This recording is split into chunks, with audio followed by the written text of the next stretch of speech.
Hello students, welcome to NP excellence. तो आज हम बात करेंगे चैप्टर सेकंड के इंपॉर्टेंट क्वेश्चंस की। कल हमने बात करी चैप्टर वन के इंपॉर्टेंट क्वेश्चन की। बैर वाले क्वेश्चंस या रेस वाले क्वेश्चंस, जिस क्वेश्चन में टुगेदर वर्ड आता है उसको हमने कैसे सोल्व करना है ये हमने कल जान लिया। आज हम बात करने वाले हैं फाइंड द वैल्यू ऑफ के की निकालने की। अब देखो मैंने यहाँ दो क्वेश्चंस लिखे हैं, एक एक करके हम दोनों को जानेंगे। दो तरीके के क्वेश्चन आपको मिल सकते हैं, देखते हैं। सबसे पहले find the value of k in polynomial x square plus 7x plus k where the product of the zero is 10। ऐसे क्वेश्चन में आपको सबसे पहले क्या देखना है कि आपको दे क्या रखा है, आपको किस बेसिस पे बात कर रहा है। प्रोडक्ट ऑफ जीरो दे रहा है तो प्रोडक्ट ऑफ जीरो का फॉर्मूला लगाएंगे। सम ऑफ जीरो दे रखा होता तो सम ऑफ जीरो का फॉर्मूला लगाते। ठीक है, चलिए देखते हैं। सबसे पहले वी नो दैट, आंसर हम देखते हैं। वी नो दैट क्या कि प्रोडक्ट ऑफ जीरो फॉर्मूला क्या होता है, अल्फा बीटा से डिनोट करते हैं हम। फॉर्मूला क्या होता है, सी बाय ए। तो हमें सी बाय ए कितना दे रखा है, 10। जबकि हम इसमें सबसे पहले क्या लिखेंगे, इसमें ए कितना है हमारे पास 1, बी कितना है 7, सी कितना है के। सी कितना है के, ये लिखे मैं थोड़ा सा और इजी लिख देता हूं ताकि आपको दिखे के। ठीक है, हमें के की वैल्यू निकालनी है। ठीक है, तो चलिए देखते हैं इस क्वेश्चन को। तो ए की वैल्यू 1, बी की वैल्यू 7, सी की वैल्यू के। ठीक है, then A B is equal to C by A हम जानते हैं, प्रोडक्ट ऑफ जीरो का फॉर्मूला है। तो product of zero alpha into beta मतलब C by A. C by A कितना है, C is K and upon में ए कितना है 1 इज इक्वल टू कितना दिया हुआ है वहां पे 10।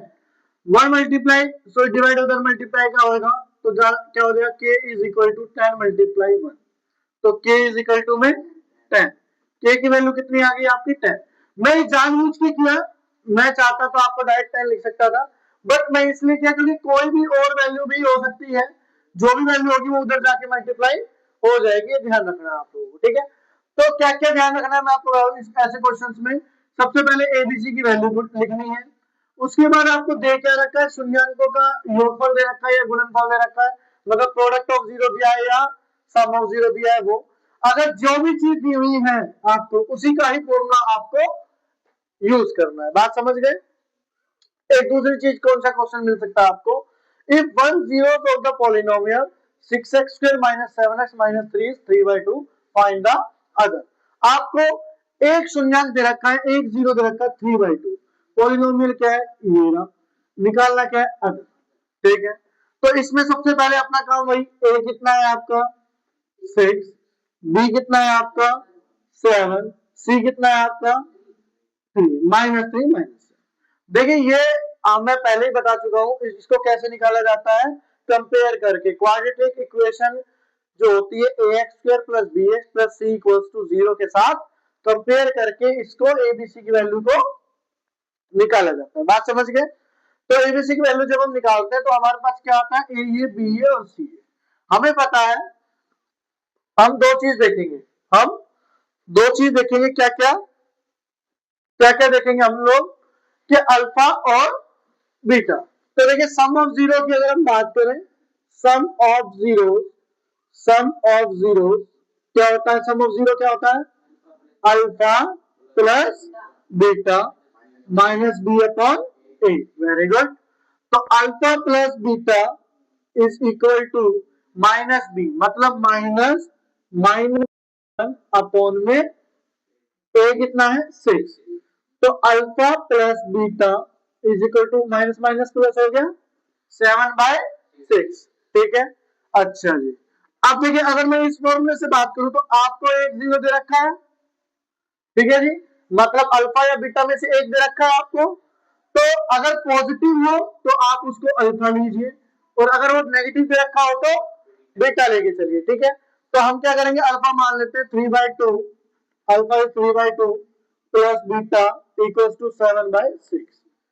प्लस का है उधर जाके माइनस का 7/6 माइनस 3/2 एलसीएम लेंगे कितना आएगा 6 7 माइनस 2 के टेबल 6 कितने पे 3 पे 3 3 9 b इज इक्वल टू 9 में 7 के कितने बचे -2/6 2 1 2 2 3 6 तो बीटा कितना आ गया -1/3 बात समझ गए आप तो हम लोगों ने क्या किया सम ऑफ जीरो का फॉर्मूला लगाकर क्या निकाल दिया आपका बीटा की वैल्यू निकाल दी बात समझ में आई मतलब आप अल्फा की वैल्यू भी निकाल सकते हैं और बीटा की वैल्यू अगर आपको पॉजिटिव दे रखा हो तो अल्फा मान लीजिए नेगेटिव दे रखा हो तो बीटा मान लीजिए चलिए अगर आप अब कोई स्टूडेंट कहता है सर ने सम ऑफ जीरो की वैल्यू लगा के क्यों निकाले हम प्रोडक्ट का वैल्यू क्यों नहीं लगा सकते तो आप निकाल सकते हो ये देखिए हम प्रोडक्ट का भी करके देख लेते हैं ये देखिए हमारे पास क्या है आंसर प्रोडक्ट ऑफ जीरोस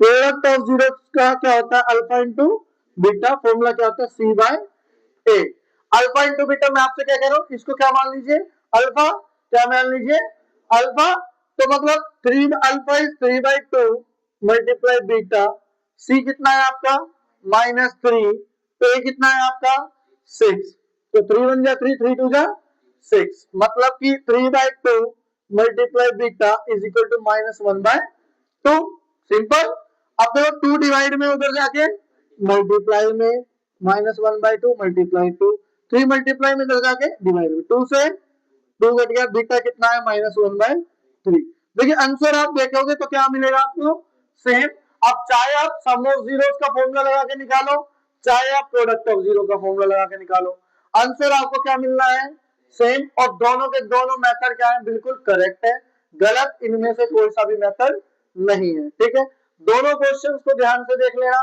एक में के की वैल्यू निकालनी होती है दूसरे में एक जीरो निकालना होता है ठीक है जीरो आप किसी भी मेथड से निकाल सकते हैं के की वैल्यू उसी मेथड से निकालिए जो चीज आपको प्रोवाइड की गई हो प्रोडक्ट ऑफ जीरो दे रखा है तो प्रोडक्ट ऑफ जीरो का फॉर्मूला सम ऑफ जीरो दे रखा है तो सम ऑफ जीरो का फॉर्मूला बात समझ में आ गई ठीक है चलिए इसके आगे हम नेक्स्ट क्लास में देखेंगे और इसको राइट डाउन कर लीजिएगा इंपॉर्टेंट है दोनों क्वेश्चंस 2.1 2.2 आप पढ़ चुके होंगे उसमें तो इतना कुछ खास है नहीं आप लोग कर लिया होगा आपने एक एक क्वेश्चन जान लिया होगा उसका ठीक है ये एडिशनल क्वेश्चन है जो मैं आपको बता रहा हूँ दोनों क्वेश्चन मोस्ट इंपोर्टेंट हो सकते हैं आपकी टर्म चेंज हो सकती है मेथड और पैटर्न सेम रहेगा तो ध्यान रखना इंपॉर्टेंट क्वेश्चन है दोनों इसको करके चलिएगा ठीक है और वीडियो को लाइक कीजिए कमेंट कीजिए एंड शेयर कीजिए and subscribe and be excellent